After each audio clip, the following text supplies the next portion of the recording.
Banyak orang bertanya, mengapa jaksa penuntut umum dalam kasus Richard Eliezer tidak berani merevisi tuntutannya yang menimbulkan banyak kritik, tuntutan yang kontroversial. Padahal kesempatan untuk merevisi tuntutan terbuka saat jaksa mengajukan replik. Replik itu adalah tanggapan atas pembelaan yang disampaikan oleh penasihat hukum maupun oleh Richard sendiri. Saat menuntut, jaksa menuntut tuntutan 12 tahun penjara terhadap Richard Eliezer karena Richard disebut sebagai eksekutor, terlibat dalam pembunuhan berencana, tetapi jaksa seakan mengabaikan bahwa Richard adalah penguak fakta.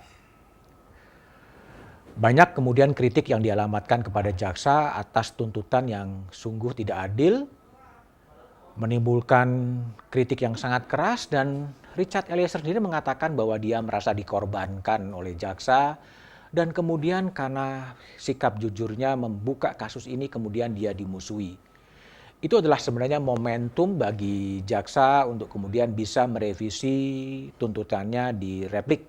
Tapi kenyataannya tidak, ya, meskipun kalau dilihat dalam repliknya jaksa mulai mengakui bahwa ada peran besar dari Richard Eliezer, bahkan Richard disebut sebagai membuka kotak Pandora.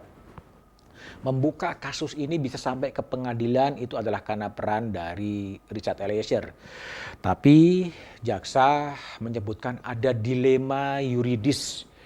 Dilema yuridis ini bisa saja dalam bahasa umum cukup bingung sebetulnya. Bingung dia. Pada satu sisi mengakui bahwa Richard Eliezer adalah sosok yang mengungkapkan fakta, sosok yang berani bersikap jujur dan mengungkap fakta. Tapi pada sisi lain Richard Eliezer dikonstruksikan sebagai eksekutor. Itu yang membuat jaksa disebutkan sebagai mengalami dilema yuridis. Dilema yuridis juga bisa diartikan bahwa tuntutan terhadap Richard ini datang dari penuntut umum tertinggi, yaitu Jaksa Agung. Sehingga jaksa kemudian memilih tetap menuntut 12 tahun penjara dan selanjutnya mempersilahkan kepada hakim untuk menjatuhkan putusan. Pertanyaannya kemudian, apakah pernah ada jaksa yang kemudian merevisi tuntutannya setelah tuntutannya kemudian menimbulkan protes, menimbulkan kritik yang bertubi-tubi?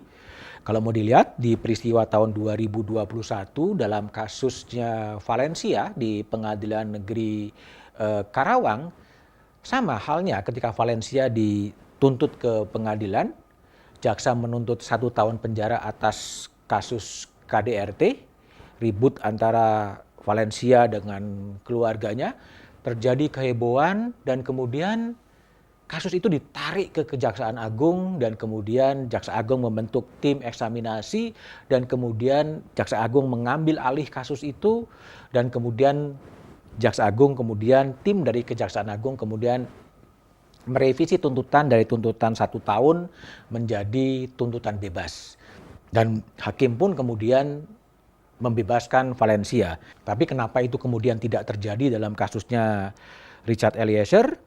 Bisa saja kemudian karena tuntutan ini sudah diambil pada level tertinggi di Kejaksaan Agung daripada merevisi. Meskipun merevisi sebenarnya bisa memulihkan citra kejaksaan, ya lebih bagus mempersilahkan kepada hakim untuk kemudian memutuskan kasus tersebut. Masyarakat pun kemudian tergerak, banyak sejumlah aktivis, sejumlah akademisi kemudian membuat apa yang disebut sebagai amicus curiae. Itu adalah sahabat-sahabat pengadilan.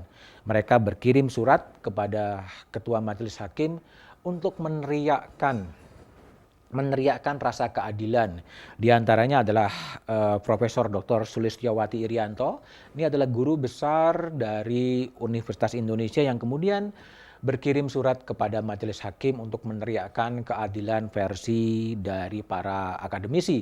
Sudah cukup banyak guru besar yang kemudian terpanggil menyampaikan amicus curiae kepada Majelis Hakim yang kira-kira berharap dan mengatakan bahwa tanpa kejujuran dari Richard Eliezer kasus ini tidak akan pernah terungkap. Itu yang pertama. Yang kedua, ada relasi kuasa yang timpang. Tidak mungkin seorang Richard Eliezer kemudian berani menolak perintah atasan yang 18 tahun tingkat pangkatnya lebih atas.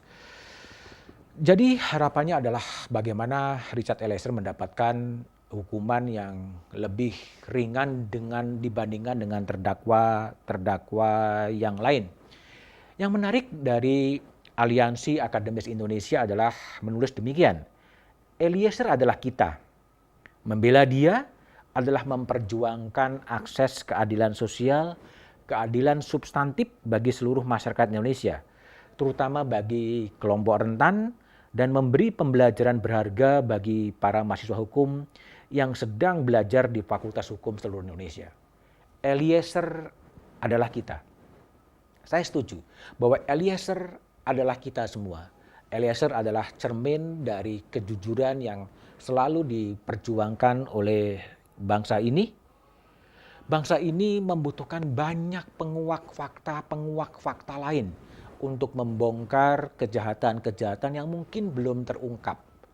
Ketika penguak fakta itu kemudian dituntut lebih berat, tentunya ini bisa membuat penguak fakta itu cemas dan khawatir, karena bukan hanya dia menjadi pahlawan, bukan dia menjadi martir, bukan dia mendapatkan penghargaan, tapi justru dia dicampakkan.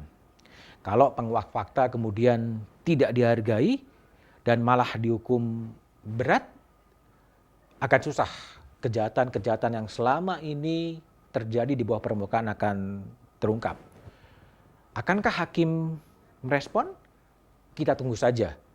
Tapi saya punya perasaan yang sama dengan Menko Polhukam Mahfud MD, bahwa hakim akan mempertimbangkan rasa keadilan publik, bukan hanya rasa keadilan formal yang ada di pengadilan, tetapi rasa keadilan masyarakat yang terkoyak.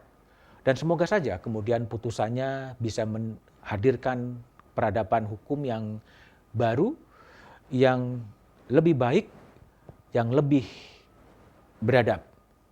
Semoga hakim mendengar berbagai cerita-cerita dari kelompok-kelompok masyarakat.